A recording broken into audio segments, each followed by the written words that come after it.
হাদিসের কথা, যেসব কাজে মৃত্যুর পরও সওয়াব পেতে থাকবেন।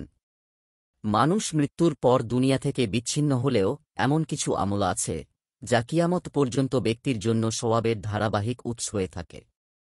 সে মৃত্যুর পরও সেসব আমলের জন্য সওয়াব পেতে থাকে।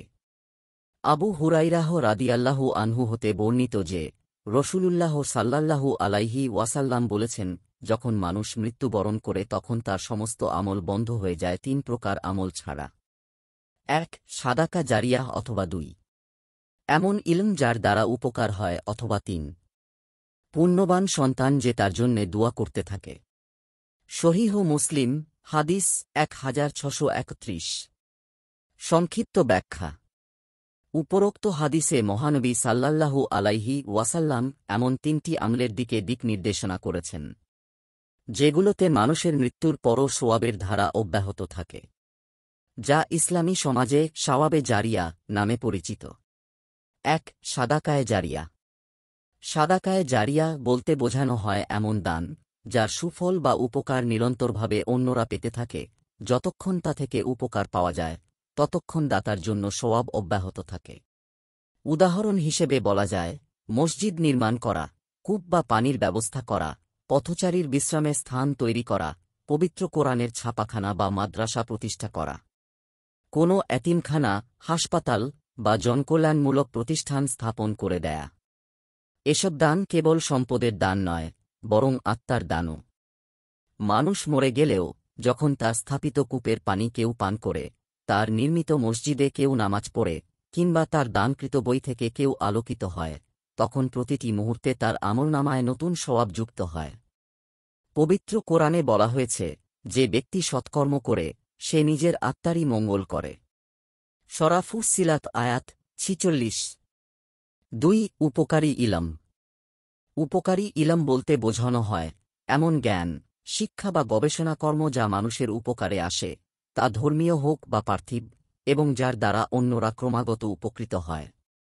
উদাহরণ হিসেবে বলা যায়, আলেম বা শিক্ষক যিনি মানুষকে কোরআন ও হাদিস শিক্ষা দেন। কোনো লেখক যিনি ইসলামী শিক্ষা, নৈতিকতা বা বিজ্ঞানভিত্তিক উপকারী গ্রন্থ রচনা করেন। কোনো গবেষক যিনি মানবতার কল্যাণে জ্ঞান রেখে যান। এমনকি কেউ কোনো দিনই ওজনদার লেকচার, ব্যাখ্যা বা ওয়াজ রেখে যান যা পরবর্তী প্রজন্ম উপকৃত হয়। ইমাম নববী রহমাতুল্লাহ আলাইহি বলেন, ইলমে নাফে, উপকারী জ্ঞান বলতে সেই জ্ঞানকে বোঝায় যা মানুষকে আল্লাহর দিকে পরিচালিত করে, পাপ থেকে বিরত রাখে ও মানব কল্যাণে ব্যবহার হয়। শারহ মুসলিম নববী। ইলম আল্লাহর নূর, যা মৃত্যুর পরও মানুষের আত্মাকে আলো দেয়। এমন ইলম অর্জন ও প্রচার করা কেবল নিজের নাজাতের পথ নয়, বরং পরবর্তী প্রজন্মের হিদায়াতের মাধ্যম। ৩. নেক সন্তান, যে তার জন্য দোয়া করে। নেক সন্তান হচ্ছে সে সন্তান যে তার পিতামাতার মৃত্যুর পরও আল্লাহর নিকট তাদের জন্য ক্ষমা ও মাগফিরাত প্রার্থনা করে। সে সন্তানের দোয়া মৃত পিতামাতার জন্য এক নিরবচ্ছিন্ন সওয়াবের সেতু। ইমাম কুরতুবী রহমাতুল্লাহ আলাইহি বলেন, সন্তান পিতার উপার্জিত বীজের ফল। তাই সন্তানের দোয়াও পিতার আমলের পরিণতি হিসেবে গৃহীত হয়। হাদিসের এ অংশে মহানবী সাল্লাল্লাহু আলাইহি ওয়াসাল্লাম পিতামাতার জন্য এক স্পষ্ট দিক নির্দেশনা দিয়েছেন।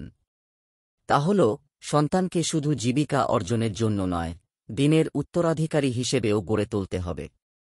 কারণ সন্তান যদি নেক হয়, তার প্রতিটি সৎকর্ম পিতামাতার জন্য সওয়াব বয়ে আনে। এই হাদিস মানুষকে মৃত্যুর পরের জীবন নিয়েও সচেতন করে।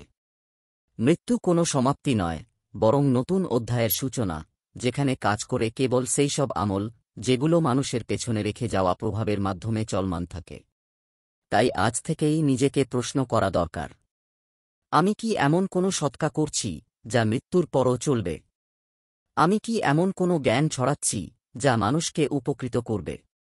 আমি কি আমার সন্তানকে এমনভাবে গড়ে তুলছি যেন সে আমার জন্য জান্নাতের দ্বার খুলে দেয়? হাদিসটি মানুষকে শিক্ষা দেয় ৩টি মূলনীতি। দান করুন, যা মৃত্যুর পরও কথা বলবে। জ্ঞান দিন, যা অন্ধকারে আলো জ্বালাবে।